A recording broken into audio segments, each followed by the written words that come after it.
quais seriam essas 16 competências referenciais, passando por elas bem rapidamente? Primeiro, você tem que ser uma pessoa de muitos recursos, não no sentido financeiro, muitos recursos no sentido da flexibilidade, entender de vários assuntos.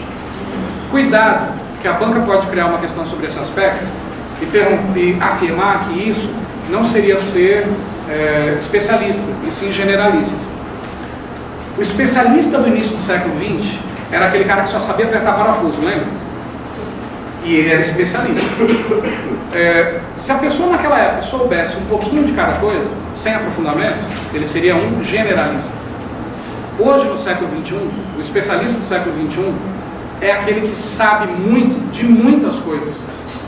E aí, cuidado para não confundir isso com generalista. Porque a gente tem na cabeça, a pessoa que sabe cada coisa é generalista, ele não é aprofundado em nada.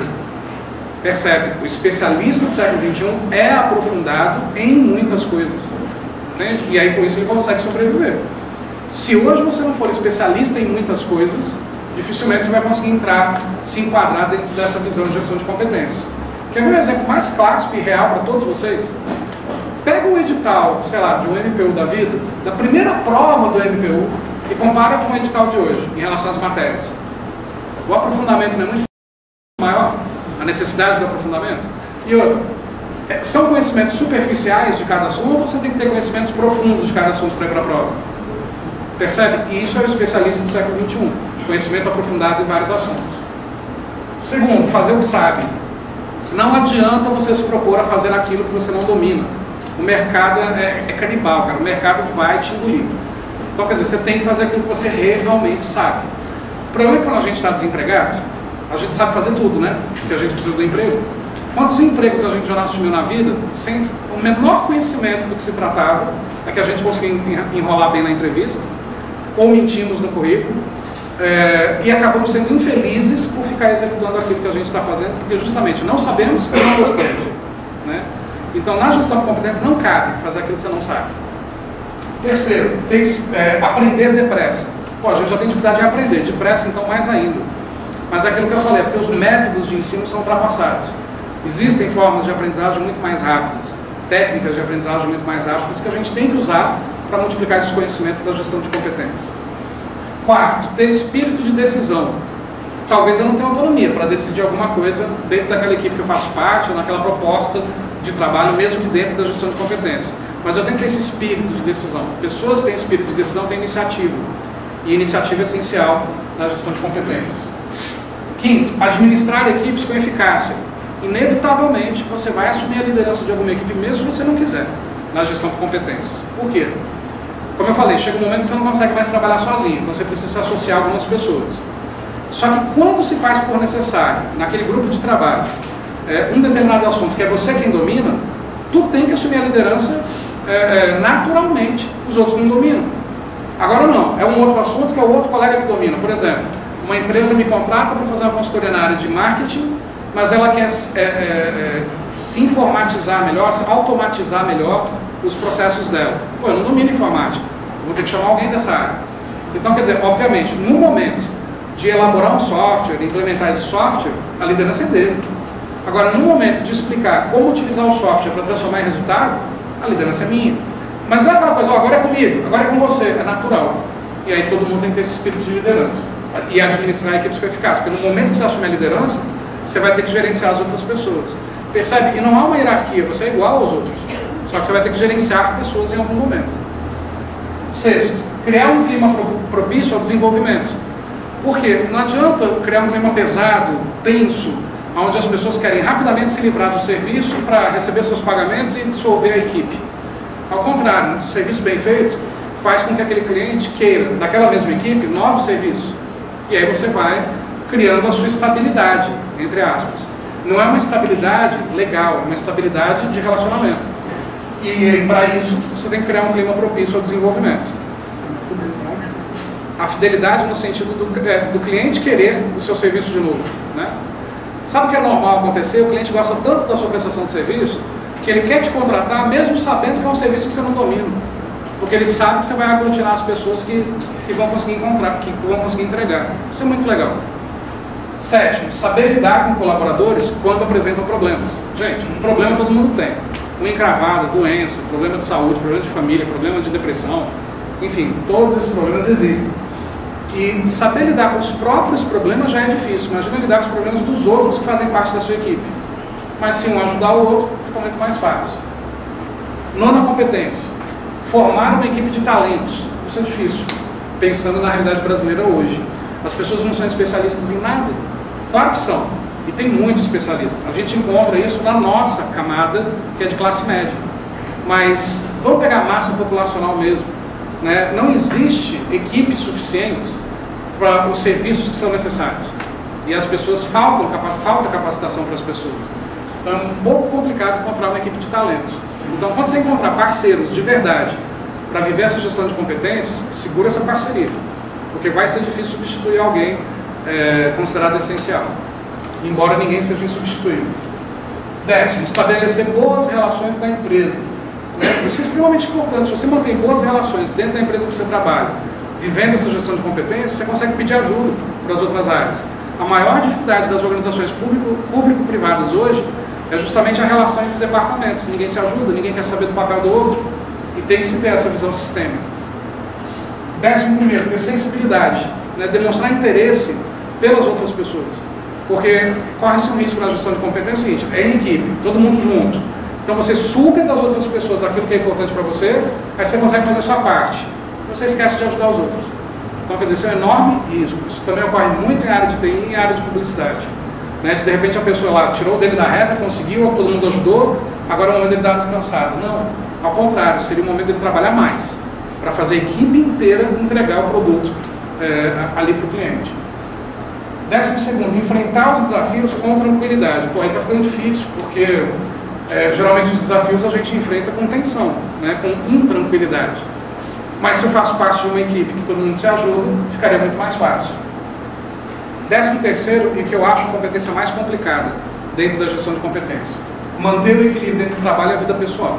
Isso é sem dúvida, a competência mais difícil de se realizar na gestão de competências, porque se o horário de trabalho não existe mais, se o vínculo não existe mais, se eu sou o meu trabalho 24 horas por dia, como é que eu vou separar o meu trabalho da minha vida pessoal? Tem como? Tem que ter, senão você morre, né? Senão você estressa. E isso é difícil. 14º, autoconhecer-se. Quem aqui na sala pode dizer que conhece todas as suas possíveis reações em todas as possíveis circunstâncias? Ninguém se autoconhece na sua totalidade. Mas é importante a gente se autoconhecer na gestão de competência, pelo menos o máximo possível, porque é importante a gente ter uma noção das nossas limitações, das nossas capacidades, até mesmo para que a gente busque novos conhecimentos para as nossas limitações de forma autônoma, sem precisar alguém mandar ou pedir. 15º, apresentar bom relacionamento, né, ser afável, amigável com as pessoas. É inadmissível trabalhar em gestão de competências e você falar bom dia para todo mundo da sua sala, mas não falar bom dia para o faxineiro, bom dia para o recepcionista. Ah, Wender, mas é até questão de educação. É educação, mas não só. Se a gente começa a viver uma era chamada gestão de competências, a gente não pode esquecer nunca, embora você não possa fazer com isso em mente, mas você não pode esquecer nunca que o faxineiro de amanhã pode ser o líder da sua equipe depois de amanhã. O faxineiro de hoje pode ser o líder da sua equipe amanhã. Vai que ele detém um conhecimento que foi mapeado e que amanhã se faz por necessário, o RH prepara essa pessoa para repassar o conhecimento que ele tem. Não é porque a pessoa tem um cargo mais humilde que ela pode não ter, por exemplo, uma faculdade, uma pós-graduação, que ela não pode ter lido vários livros na vida ou ter conhecimento de bagagem de vida, que em algum momento pode ser repassado como líder de uma equipe. Então, quer dizer, é extremamente importante bons relacionamentos. Mas se eu focar bons relacionamentos nesse motivo, parece algo interesseiro. Não, eu tenho que me relacionar bem porque essa pessoa pode ser meu chefe amanhã. Não, você tem que fazer isso por amor ao próximo mesmo. E por fim, atuar com flexibilidade.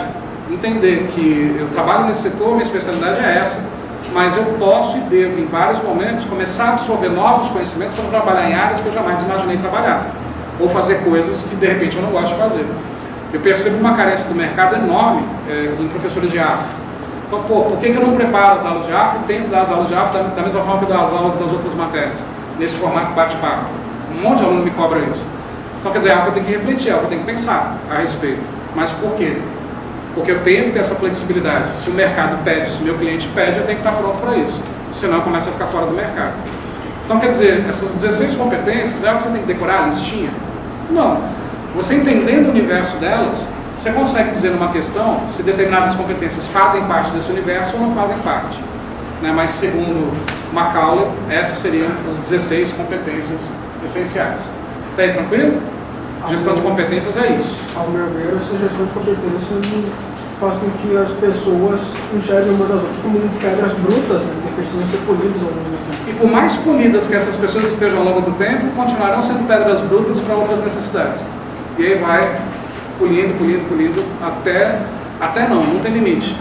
Né? Assim, enquanto houver uma necessidade de um cliente, esse polimento da pedra bruta continuaria existindo. Gestão de competências é isso. Agora vamos conhecer gestão do conhecimento dentro de gestão de competências. Como eu já introduzi, gestão do conhecimento é a gente gerenciar o conhecimento que as pessoas daquela organização carregam. Qual conhecimento elas possuem, qual conhecimento é necessário para a empresa, para a gente ver se bate com o conhecimento que as pessoas já carregam. E não batendo, a gente precisa então, como empresa, como RH, preparar essas pessoas nos conhecimentos que são necessários. Como? Eu posso buscar o conhecimento de fora, um palestrante, alguém que a empresa vai pagar por isso, como eu posso detectar dentro da própria empresa alguém que possua aquele conhecimento para ser repassado e remunerá-lo por isso. Então, gerenciar o conhecimento é gerenciar essas lacunas de conhecimento que existem na empresa, gerenciar o conhecimento que cada pessoa detém e que pode ser multiplicado em fator financeiro. Então, segundo Davenport, que também é um dos principais autores dentro de gestão do conhecimento, ele coloca: o conhecimento ocupa hoje o papel de única fonte de vantagem competitiva sustentável de uma empresa. Pior que é verdade. Uma coisa que eu falo há muito tempo para algumas pessoas: hoje é muito mais importante ter conhecimento do que ter dinheiro. Porque quem tem dinheiro, esse dinheiro acaba, o conhecimento não se esgota. Tem duas coisas que são importantes hoje: ter conhecimento e conhecer gente, o que acaba sendo conhecimento também. Então, quer dizer, você tem que ser muito foda no que faz e você tem que conhecer gente, porque não adianta você ser bom no que faz e ninguém conhecer teu trabalho. Por outro lado, tem gente que é esperta, que é o seguinte: eu conheço muita gente, eu não sou bom no que eu faço, mas eu conheço tanta gente, mas tanta gente, que eu acabo conseguindo vender. E as pessoas criam uma imagem de que eu sou bom no que eu faço. Só que o mercado, cara, o mercado é cruel.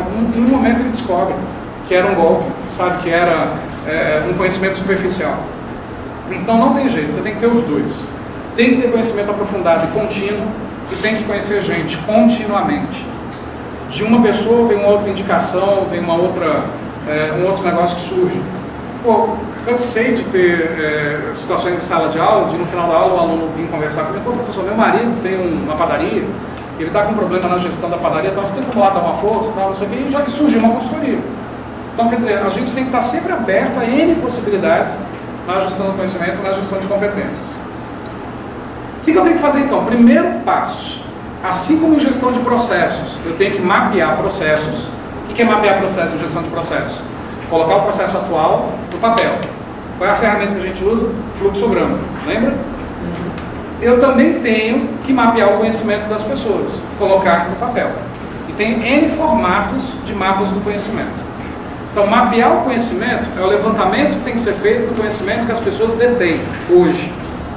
De onde vem esse conhecimento? Como eu já falei: formação acadêmica, pós-graduação, mestrado, doutorado, cursos que a pessoa já fez, livros que a pessoa já leu, experiência que a pessoa tem. Muitas vezes ninguém te ensinou, você foi aprendendo com o passar da vida. Esse conhecimento tem que ser mapeado também. E ele talvez seja um dos conhecimentos mais importantes que uma pessoa pode ter, que é o conhecimento prático das coisas. Então, o mapeamento do conhecimento, além de identificar e localizar o conhecimento corporativo nas suas diferentes formas, inclui a construção de um ou mais mapas, que vai ser uma espécie de guia que pode ser disponibilizado na intranet da própria empresa, para quando eu tenho alguma dúvida sobre um assunto, eu mesmo já procuro se algum colega meu da empresa detém aquele conhecimento para me explicar. E aí você já entraria em contato com essa pessoa te daria a explicação daquilo que você precisa. Olha que mundo maravilhoso, todo mundo se ajudando numa empresa, independente de departamento. Por isso que eu falo, isso é lindo. Como a colega disse, isso daqui é muito bonito. Mas ver a execução disso acontecendo hoje, na realidade brasileira, cara, a gente está muito embrionário, né, ainda nesse sentido. Como é que seriam esses mapas do conhecimento? Deixa eu só pular essas telas, eu já volto nelas. Isso é só para mostrar para vocês algumas imagens, que aí você visualizando consegue entender melhor o que eu estou explicando. Isso é um exemplo de um dos possíveis formatos de mapa do conhecimento. Então, por exemplo, aqui é um mapa do conhecimento sobre os elementos da gestão do conhecimento. Então, obviamente, né, o tema central do mapa vem aqui no meio, nesse formato.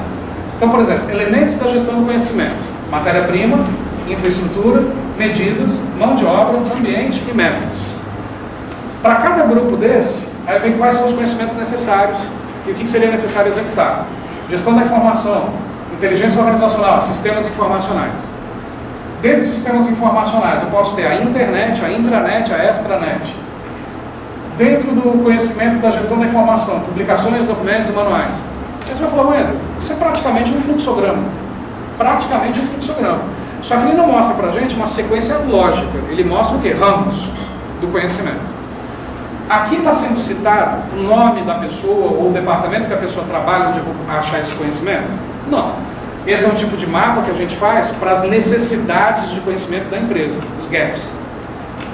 Feito esse mapa, aí vamos para os outros formatos. Olha esse outro formato de mapa, que interessante. Essa é a teia de aranha, inclusive é o nome desse formato, teia de aranha. Aqui a gente tem, partindo do centro, indo numa escala, por exemplo, de 0 a 10, vários tópicos. Qualidade, contabilidade, análise e planejamento financeiro, busca de recursos financeiros, análise de mercado, marketing, gestão de pessoas. E aí, percebam que essa interligação vermelha que está aqui, ligando, por exemplo, nesse aspecto, pontuação 9, nesse aspecto 8, nesse aspecto 6, nesse aspecto 10. E aí você faz esse desenho interligando os pontos. Com isso você começa a perceber se os conhecimentos que a empresa detém estão no seu nível máximo, médio ou praticamente não existem. Então, por exemplo, se a gente percebe uma distância maior do centro da teia de aranha, é porque praticamente tudo está em nível legal, em nível máximo. Se eu percebo um aproximamento do centro, uma aproximação, perdão, do centro, aí você começa a perceber que em determinada competência, em determinado conhecimento, a empresa ainda é carente. Por exemplo, sócios empresariais, já está no meio termo. Negociação, está no meio termo. Então, quer dizer, você começa a perceber, caramba, essa nossa empresa precisa se desenvolver melhor em negociação, em normas ISO, né? Agora, em formação de preço, como formar preço, nossa empresa já detém todo o conhecimento, ela forma preço muito bem. Em marketing, nossa empresa está ótima. Então, é um mapa bem legal, que você percebe logo de cara, só de bater o olho, as competências mais carentes e as competências mais desenvolvidas da organização. Eu posso fazer esse mapa não só para a organização como um todo, mas para cada indivíduo? Também. Você faz isso a nível individual. Aqui já está um outro exemplo de mapa. Então aí sim a gente pega o conhecimento necessário e vai desmembrando. E aí eu posso, claro, dentro dessas caixinhas, também colocar cada pessoa, cada departamento que esse conhecimento se encontra. Se eu faço, voltando, esse mapa teia de aranha por indivíduo, então você começa a ter acesso ao conhecimento que cada pessoa detém no seu nível máximo, médio ou fraco. Então todos esses mapas eu posso fazer tanto a nível individual, quanto a nível departamental, quanto a nível organizacional, nos 3 sentidos. Está aqui tranquilo? Então, assim, como fazer essa construção do mapa, do conhecimento, independente do formato? Um primeiro método é perguntar a cada funcionário quais são as fontes principais de conhecimento na organização, entre pessoas e documentos. Também é importante levantar esse tipo de conhecimento, se a pessoa sabe localizar aquilo que está dentro da própria empresa. Então, por exemplo, se for necessário um documento sobre tal processo, e o funcionário já saber onde esse documento se encontra, significa que ele tem um conhecimento grande sobre a própria organização, sobre a própria empresa. Está dentro de uma daquelas 4 competências essenciais que a gente viu. Não é a competência de conhecimento da organização. Aí, em seguida, entrevista-se as pessoas indicadas e pede que façam indicações das suas fontes. Então, quer dizer, o RH levantaria esse dado. Então, por exemplo, se determinado conhecimento você sabe onde ele se encontra na empresa, qual é a fonte? Né? De onde você sabe isso? E tudo isso vai sendo mapeado. Então, essa é uma forma de levantar os dados sobre o conhecimento que as pessoas detêm, com entrevistas internas mesmo. Um segundo método, perguntar aos funcionários de 1 a 1 que conhecimento eles possuem, aí é de vida, desde o dia que nasceram até hoje. E de onde se obtém o conhecimento de que precisam para realizar o seu trabalho. Então, por exemplo, perguntar para o funcionário o seguinte, olha, numa certa situação, nesse assunto que você não domina, o que você faria?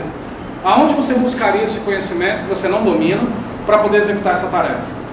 Isso é uma fonte essencial para o RH, porque nem sempre o RH vai enxergar toda a fonte de todo o conhecimento onde se encontra. E com isso, então, você já tem até a sugestão dos próprios funcionários de outras possíveis fontes de conhecimento que seriam necessárias.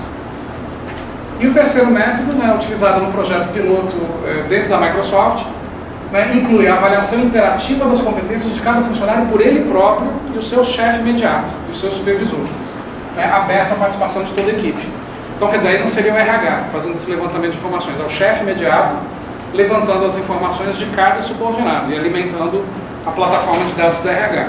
Essa ideia surgiu dentro da Microsoft para o mapeamento do conhecimento. Então são as três formas de levantar conhecimento, mas todos eles com base em entrevistas ou questionários, sempre. E aí, como eu já falei, né, tem esses formatos de mapas. Então, aqui em conceito desses mapas, existe o mapa conceitual do tipo teia de aranha, que eu já mostrei para vocês.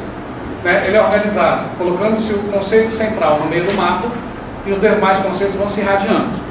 Se eu coloco o peso de 1 a 10, significa que o nível 10 é o máximo conhecimento, mas eu posso inverter. Eu posso colocar de 10 a 1. Então, partindo do centro, como sendo no centro o conhecimento maior. Então, você tem que avaliar a pontuação, como é que ela foi colocada. Mapa conceitual do tipo fluxograma, que foi aquele último mapa que vai mostrar o caminho do conhecimento, né, até chegar na pessoa que realmente precisa dele.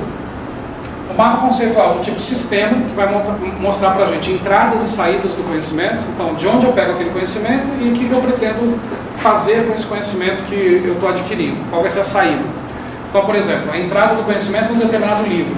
A saída do conhecimento é a perfeita execução de um determinado processo. E a gente colocaria esse passo a passo. E, por fim, o mapa conceitual hierárquico, né, apresentado numa ordem descendente de importância. Do conhecimento mais importante que eu tenho que absorver, com seus desmembramentos menos importantes hierarquicamente. Então, independente do tipo de mapa, o importante é que mapas de conhecimento precisam ser feitos.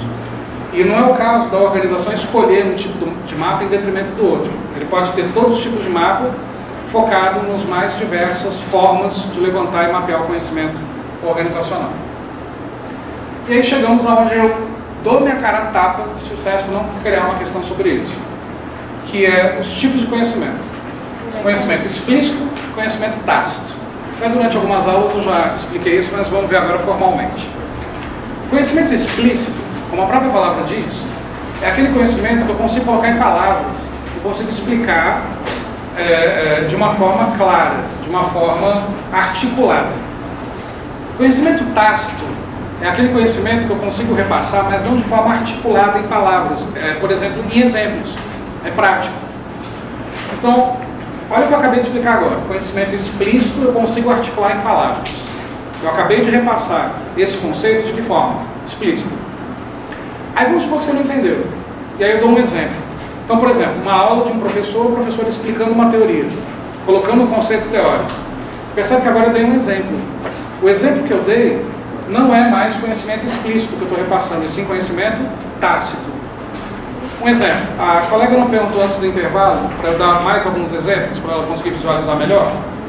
Quando eu dei os exemplos, é conhecimento explícito ou tácito? Tácito. Quando eu explico o conceito de forma articulada, é explícito. Quando eu dou exemplos, é tácito. Vou para um outro exemplo. Lá no filme do Chaplin, em tempos modernos, lá com ele apertando parafuso. Vamos supor que no treinamento, alguém explicou para ele, olha, Chaplin, é assim que se aperta parafuso. Você pega o alicate, você encaixa no parafuso, faz o movimento com o braço para o lado interno do seu corpo e assim você vai apertando. Essa forma de explicar foi explícita ou tácita? Explícita. Aí não, o cara não entendeu. Então eu vou para a esteira com ele, eu aperto alguns parafusos para ele ver como é que faz. Isso é explícito ou tácito? Tácito. Essa é a diferença. Isso acaba gerando um negócio que as bancas amam perguntar, e aí não é só o CESP, que é a tal do espiral do conhecimento. Por exemplo, de repente eu explico algo que é teórico, explícito, e você consegue entender e explicar para outra pessoa de forma também teórica. Então isso foi explícito para explícito. Ou então, eu explico algo teórico e você entendeu, mas você não consegue articular com as mesmas palavras aquilo que eu expliquei para um terceiro. Mas você consegue mostrar um exemplo, explícito para tácito. Terceira situação, eu dou um exemplo e você consegue articular esse exemplo em explicação esmiuçada, tácito para explícito. Ou eu explico de forma prática, dando exemplos, você consegue propagar esse conhecimento também em exemplos, tácito para tácito. Para cada uma dessas 4 relações tem um nome típico: socialização, internalização, externalização, e as bancas, obviamente, vão explorar essa nomenclatura. Então vamos conhecer essa nomenclatura. Está aqui. Socialização, conhecimento de experiências. Externalização, conversão do conhecimento tácito em explícito.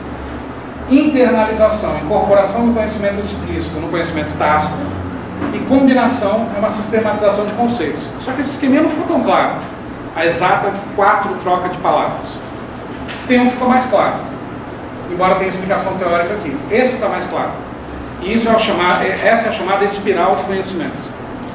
Então olha só como ficou mais claro, que agora a gente tem eixo X, eixo Y, tudo muito bem descrito. Então aqui no eixo X, conhecimento tácito para explícito. No eixo Y, de cima para baixo, conhecimento tácito para explícito. Então quando eu, por exemplo, tenho um conhecimento tácito, que é prático, eu consigo repassar e a pessoa consegue retransmitir de forma tácita. Tácito para tácito, o nome disso é socialização.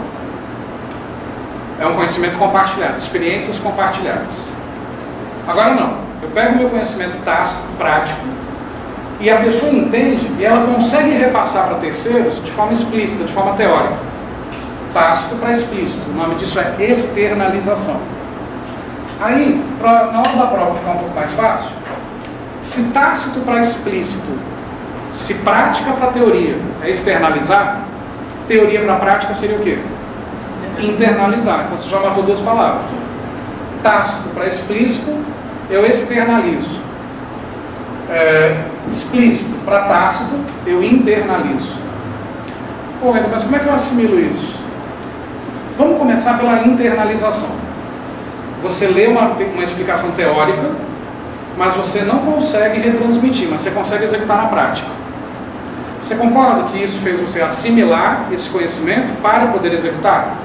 Se eu assimilei para poder executar, eu internalizei, concorda? Então a internalização, quando eu pego o conhecimento explícito e transformo em tático. Em outras palavras, pego a teoria e transformo em prática. Deixa eu dar um outro exemplo. Estou aqui explicando conceitos teóricos de administração para vocês. Vocês pegam esses conceitos do jeito que eu transmiti e conseguem gabaritar algumas questões. Você não transformou o conhecimento teórico em prático? Em outras palavras, o explícito em tático, em tácito. Você internalizou, assimilou. Se internalizar é o explícito para o tácito, externalizar é o contrário. É o tácito para o explícito. Eu pego uma prática e consigo transformar em teoria. Vou dar um exemplo inverso no universo de concurso. Tu pega uma questão que você nunca viu na vida, de um assunto que você não domina. Você leu a questão, interpretou, gabaritou, conseguiu acertar. Tua interpretação foi coerente. Aí daquela questão, você faz uma anotação no seu caderno de um conceito que, caso aquilo caia em prova daquela forma, a resposta sempre será aquela. O que você acabou de pegar? Algo prático e transformou em teoria. Você externalizou. Beleza? Então percebo mais uma vez. Quando eu tenho a troca das palavras, as 2 palavras são diferentes. Explícito para tácito, 2 palavras diferentes. Tácito para explícito, 2 palavras diferentes. Ou é internalizar ou é externalizar. Com palavras diferentes, ou eu internalizo ou eu externalizo. Ok? Agora vem a situação das 2 palavras iguais. Tácito para tácito, explícito para explícito. Tácito para tácito, socializo. Explícito para explícito, combino. Conhecimento sistêmico. Então assim, você tem que criar algum esqueminha a partir dessa sugestão que eu dei, para na hora da prova você não confundir essas 4 situações. É isso que a banca pergunta sobre espiral do conhecimento e gestão do conhecimento. Só que para chegar nisso, eu tenho que explicar para vocês toda a ideia, toda a concepção do que é. Raramente as bancas perguntam sobre os mapas do conhecimento, raramente, mas perguntam também.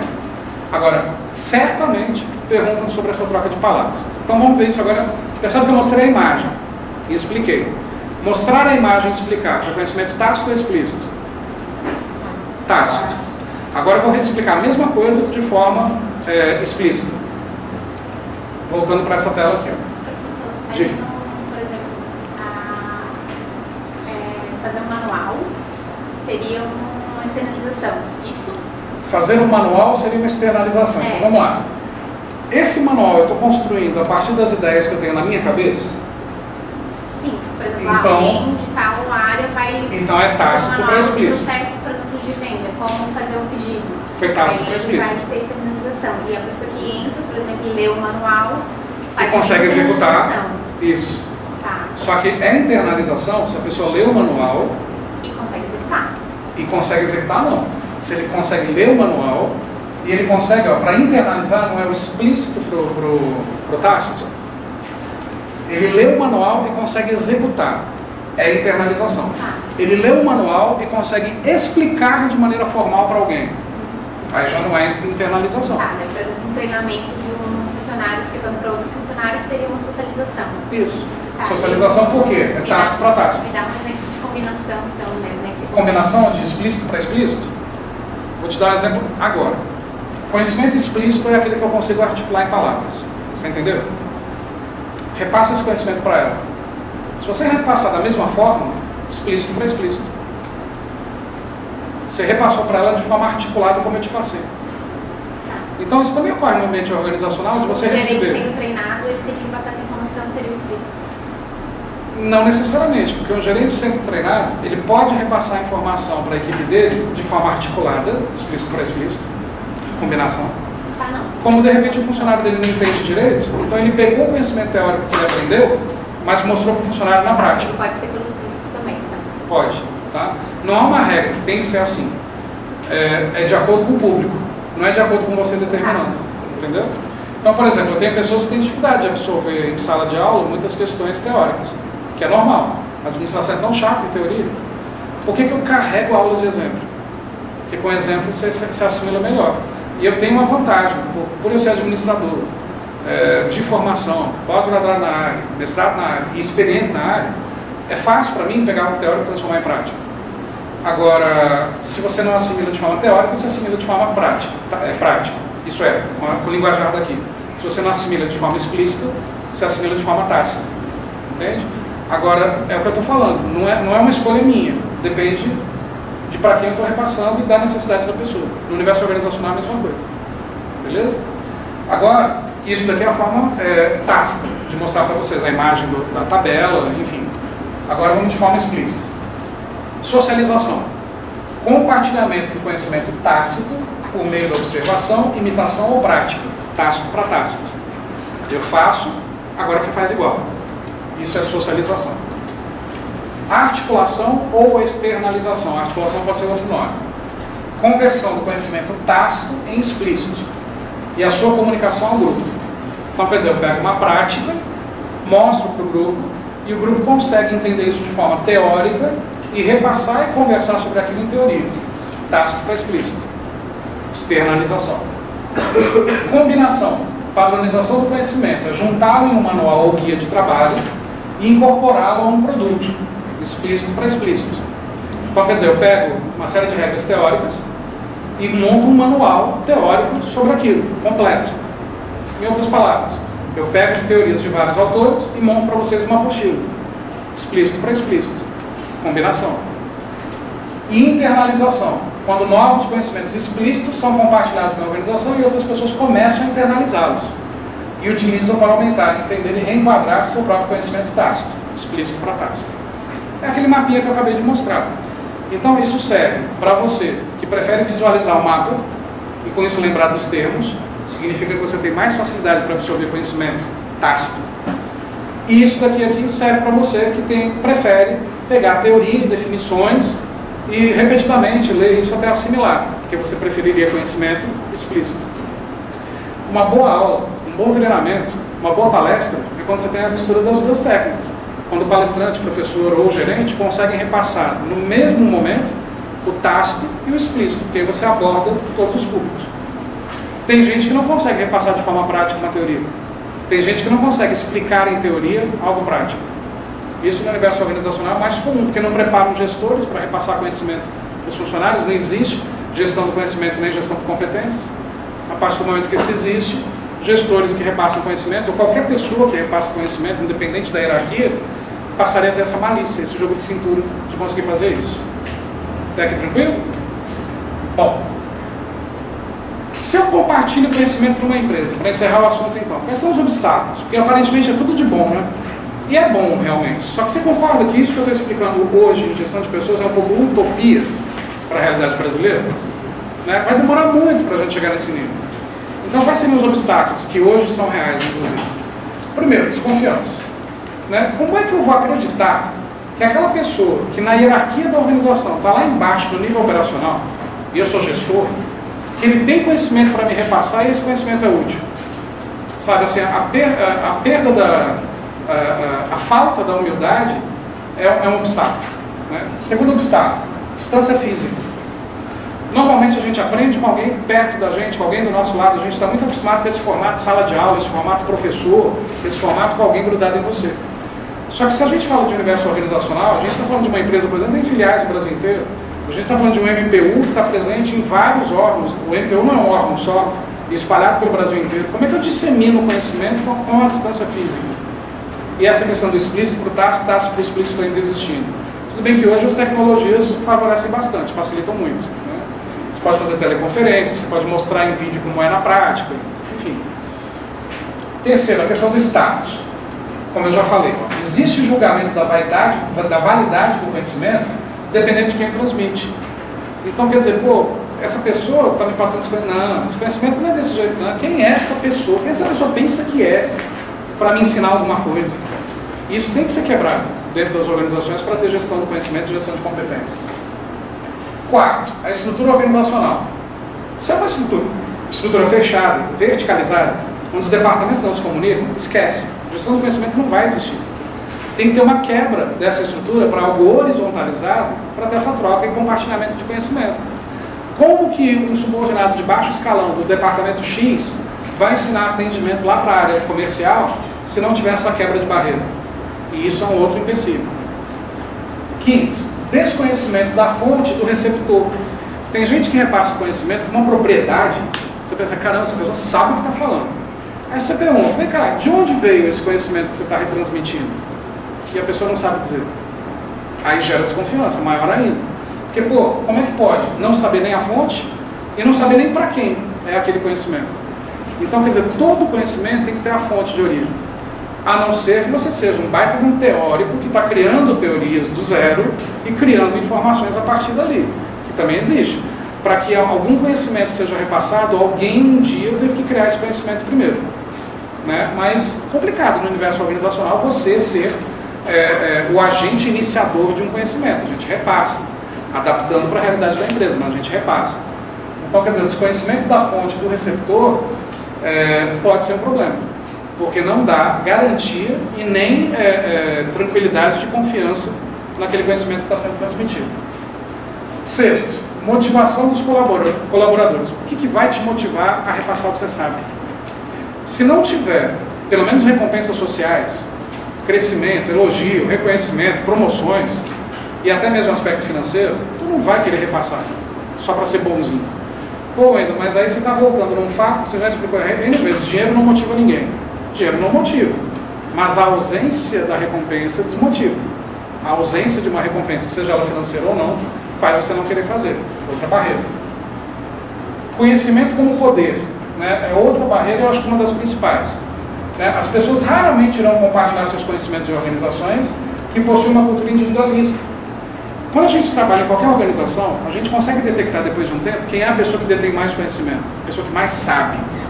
E essa pessoa acaba sendo até destacada das demais. Ela tem uma posição de status, de vaidade diferente das outras. E todo mundo respeita. Mas o que adianta aquela pessoa deter conhecimento e não repassar?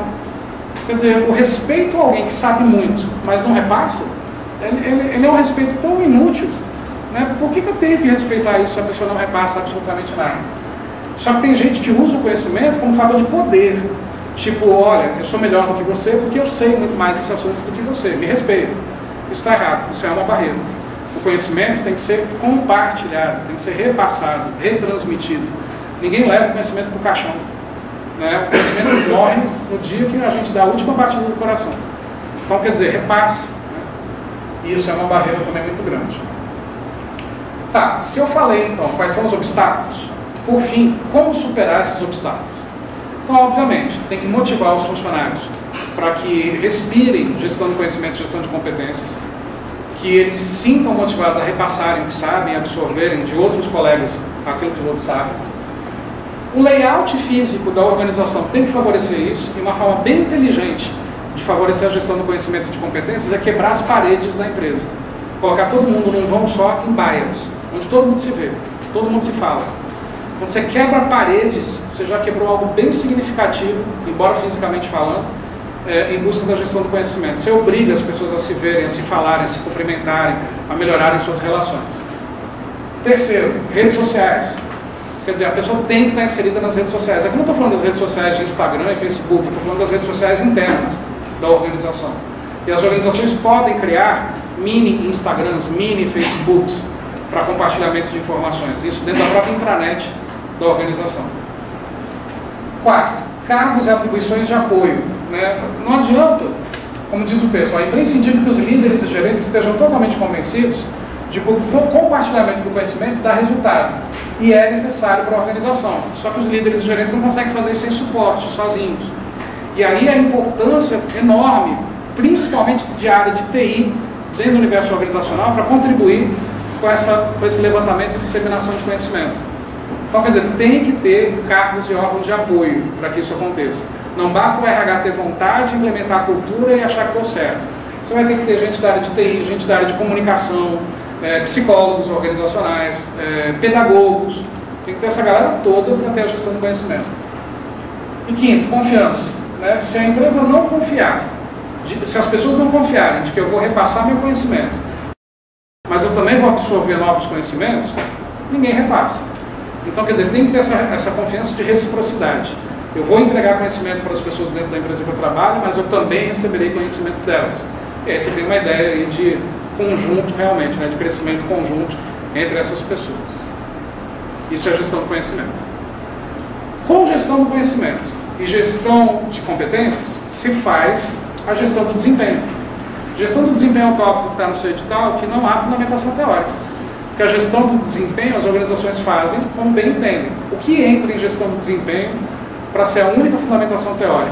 As formas de avaliação de desempenho, que a gente já viu nas aulas de gestão de pessoas. Né, quando se fala em avaliação de desempenho, a gente está falando no nível individual. Avaliar o desempenho da pessoa uma vez por ano, com N técnicas, escolha forçada, frases descritivas, escala gráfica, 360 graus. Aí se avalia o desempenho de alguém. Mas avaliar o desempenho não é sinônimo de gestão do desempenho. A gestão do desempenho é avaliar o desempenho das pessoas, perceber os conhecimentos que elas precisariam ter e não têm, que elas possuem e podem ser repassados, e fazer isso acontecer. Então eu posso chamar de gestão do desempenho a prática verdadeira da gestão por competências com a gestão do conhecimento. Aí você está gerenciando o desempenho das pessoas. Beleza? Dúvidas? Perguntas? Finish de gestão de pessoas.